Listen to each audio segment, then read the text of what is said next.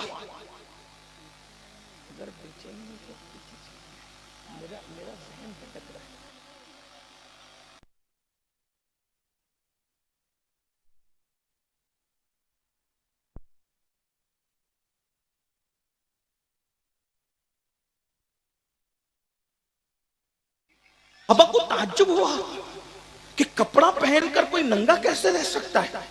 تو بتایا گیا کہ ان کے کپڑے اتنے پتلے پتلے ہوں گے کہ کپڑا پہن کر بھی کپڑا پہننے کا مقصد حل نہیں ہوگا۔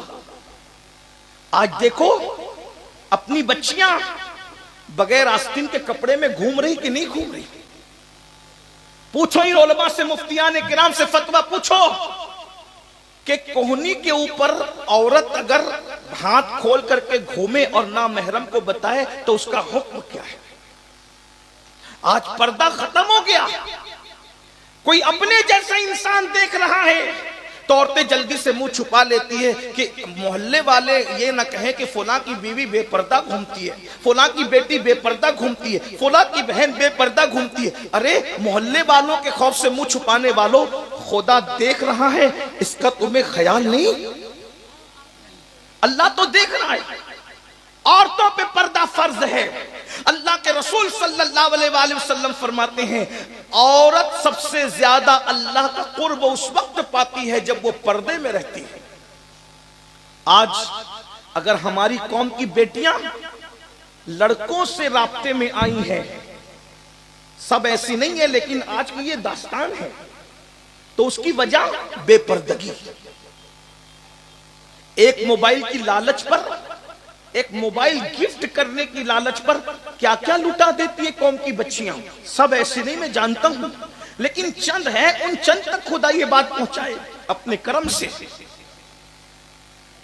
پتلے لباس، بائک پہ گھومنے کی لالچ، شادی کا لالچ، اتنی بھولی ہوتی ہے قوم کی بچیاں، سب لٹا دیتی ہے۔ وجہ غربت نہیں ہے۔ کچھ لوگ کہتے ہیں مولانا غربت ہے، غربت کی وجہ سے بچیاں لٹ رہی ہے۔ میں نے کہا نہیں، غربت وجہ نہیں، تربیت کا نہ ہونا وجہ ہے۔ آج بیٹیوں کو وہ تربیت نہیں، آج بیٹوں کو وہ تربیت نہیں۔ بیٹے نشے کی طرف جا رہے ہیں، بیٹے ناجائز حرام کام کی طرف جا رہے ہیں۔